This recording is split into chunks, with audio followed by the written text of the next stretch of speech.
13ই March 2017 Hyderabad. এক দরিদ্র পরিবারের ছোট্ট ঘরে বাজে এক পুরনো ফোন। ওপাশে একজন বলছে, কংগ্রেচুলেশন স্যার, आपका बेटा आईपीएल में सिलेक्ट हो गया 2.6 करोड़ में। এই একটা ফোন বদলে দিল গোটা পরিবারের স্বপ্ন এবং গোটা পরিবারের ভবিষ্যৎ।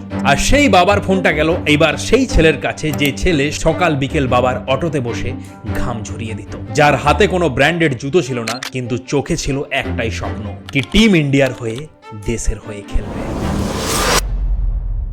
এই গল্প মোহাম্মদ সিরাজের, একজন অটো চালকের ছেলে থেকে দেশের গর্ব হয়ে ওঠার লড়াই। একটা স্বপ্ন, একটা ত্যাগ আর একটা আগুন।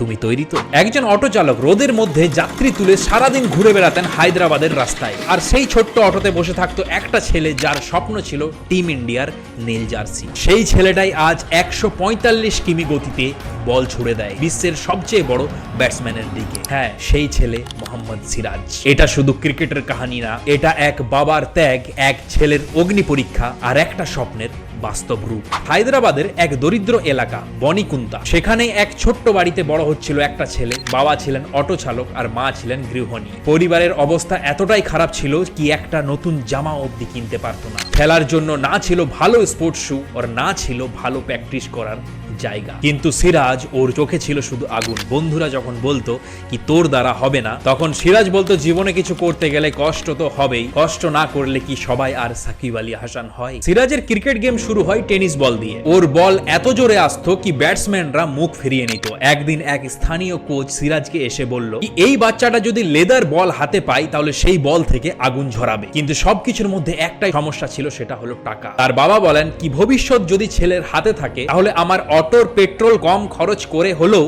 ছেলেকে আমি প্র্যাকটিসে পাঠাবো। বাবা নিজের খাবারের পয়সা বাঁচিয়ে সে ছেলেকে একটা লেদার বল কিনে দিলেন, এবং ওখান থেকেই শুরু হয় রিয়েল মোহাম্মদ সিরাজ।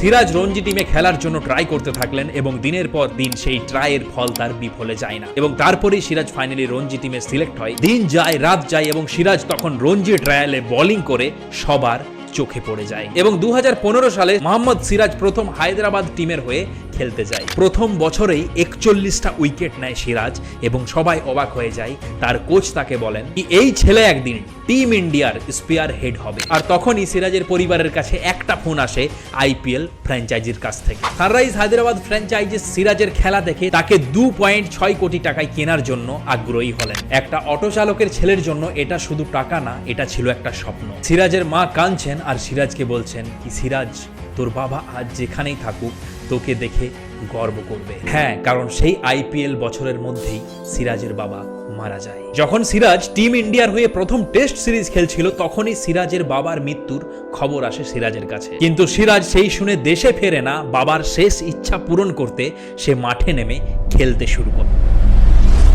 তারপর সেই আইপিএল ফ্র্যাঞ্চাইজিস টিমে সিরাজের দুর্দান্ত পারফরমেন্স দেখে সিরাজের নাম পুরো দুনিয়ায় ধীরে ধীরে ফেলতে শুরু করে। তারপর ফাইনালি সালটা এলো 2021, অস্ট্রেলিয়া বনাম ভারত। গাব্বা টেস্ট, বুমরা, জাদেজা, অশ্বিন সবাই চোট পেয়েছে, আর সেই মুহূর্তেই সেই সিরাজ টিমের সিনিয়র পেসার দ্বিতীয় ইনিংসে তিনি 5 উইকেট নিয়ে অস্ট্রেলিয়াকে পুরো মাটিতে মিশিয়ে দেয়। আর তখনই সিরাজকে বলা হয় কি ভারতের ইতিহাসে গাব্বা জয়, আর সেই জয়ের নামেই মোহাম্মদ সিরাজ। স্টেডিয়ামে সবার চোখে জল, আর কোচ রবি শাস্ত্রী বলেন কি দিস বয় ইজ গোল্ড। সেই গাব্বা টেস্টে কিছু অস্ট্রেলিয়ান দর্শক সিরাজকে উদ্দেশ্য করে বর্ণ বৈষম্যমূলক কথা বলে। সিরাজ থেমে যায় না, রিপোর্ট করে এবং মাথা নিচু না করে মাঠে দাঁড়িয়ে যায়। আর সিরাজ একটাই কথা বলে সেই মাঠে কি আমি ভারতীয়, আমি গর্বিত, আমি বাবার ছেলে। এই চলতে চলতে সালটা আসে 2023, এশিয়া কাপ শুরু হয় এবং ফাইনালে শ্রীলঙ্কার বিরুদ্ধে 6 উইকেট মাত্র 21 বলে সিরাজ নেয়। তখনই পুরো দুনিয়া দেখে নেয় সিরাজের এই আগুন বোলিং, এবং ওয়ার্ল্ড কাপ 2023-এও এই ভারতের হয়ে বড় ভূমিকা হয়ে ওঠে মোহাম্মদ সিরাজ। এখন সিরাজ শুধু একটা বলার না, ও একটা অনুপ্রেরণা। সিরাজ সবার জন্য একটাই মেসেজ দেন কি স্বপ্ন যদি সত্যি করতে চাও তবে পরিবেশ নয়,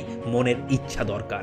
একটা অটো, একটা দরিদ্র পরিবার আর একটা লড়াই, এই গল্প মোহাম্মদ সিরাজের। তুমি যদি দরিদ্র, অপমান আর এই কষ্ট পেরিয়েও লড়তে পারো তাহলে এই পৃথিবীতে কিছুই অসম্ভব না। ভুলে যেও না কি স্বপ্ন বড় হওয়া দরকার নয়, মন বড় হওয়া দরকার। আর মোহাম্মদ সিরাজ সেটা প্রমাণ করেছে। যদি এই মোহাম্মদ সিরাজের গল্প আপনাদের ভালো লেগে থাকে তাহলে চ্যানেলটিকে সাবস্ক্রাইব করুন, আপনার মতামত কমেন্টে জানান, আর এরপর কার সত্যি কথা শুনতে চান সেটাও কমেন্টে বলুন। আসছি আমরা কোনো পরের ভিডিও নিয়ে, ততক্ষণের অবধি জয় হিন্দ, বন্দে মাতরম।